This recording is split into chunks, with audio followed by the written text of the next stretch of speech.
Саламатсыздарбы урматтуу студенттер.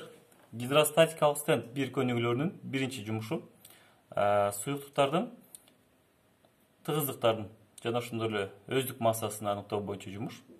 Алгач бул жумушка бизге керектөөчү курал бул ареометр. Баарыңыздар билесиздер. Суюктардын тыгыздыктарын өлчөйт. Ошондой эле бизге керектүү куралдардын дагы бириси бул термометр. Термометрдин жардамы менен биз өлчөп жаткан суюктуктардын температурасын өлчөшүбүз керек. Билесиздер, температуранын өзгөрүүсү тыгыздыкка кандайдыр бир таасиртерин баарыбыз жакшы билебиз. Албетте изилденчү үлгүлөрүбүз, мисалы бул жерде кандайдыр бир түссүз бир суюктук болсун деп кабыл алайлык. Бунун алгач биз температурасын өлчөшүбүз керек. Термометрди колдонуп атканда балдар сөзсүз түрдө силердин колуңар термометрдин жумушчу бөлүгү менен контактташпаш керек.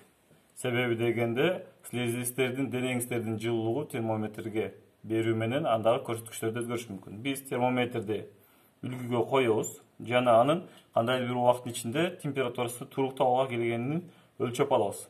Натыйжада бул температураны алабыз дагы сөзсүз түрдө кийинки кол өлчөөбүздө жана эсептөөлөрүбүздө колдонобуз.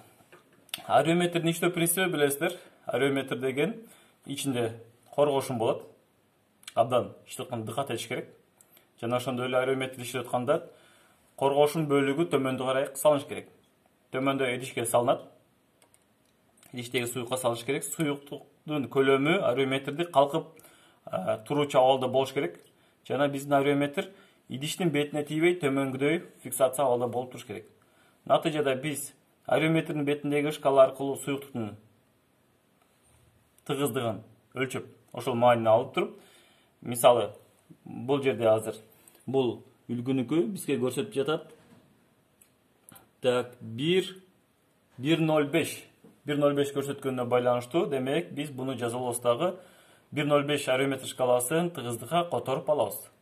Бул биздин биринчи жумушубуз болот. Жана өздүк массаны берилген теориялык колдонмо усулдагы материалга карата санап, эсептеп чыгарып аласыздар. Көңүл бураңыздар үчүн чоң рахмат.